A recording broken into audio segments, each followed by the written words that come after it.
പള്ളികളിൽ മോഷണം നടത്തുന്ന പ്രതി പോലീസ് പിടിയിൽ. പള്ളികളിൽ കയറി മോഷണം നടത്തുന്ന പ്രതിയെ തിരൂർ പോലീസ് പിടികൂടി. ചെമ്പ്രോട്ടം പുതുപ്പള്ളിയിലെ പള്ളിയിൽ പകൽ സമയത്ത് പള്ളിക്കുള്ളിൽ കയറിയാണ് മോഷ്ടാവ് മോഷണം നടത്തിയത്.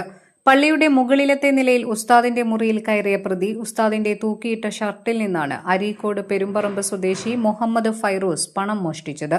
പള്ളി ഭാരവാഹികളുടെ പരാതി പ്രകാരം പോലീസ് കേസ് രജിസ്റ്റർ ചെയ്ത് പ്രതിയെ പിടികൂടുകയായിരുന്നു.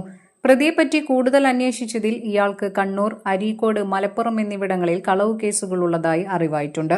പ്രതിയെ തിരൂർ കോടതിയിൽ ഹാജരാക്കി റിമാൻഡ് ചെയ്തു.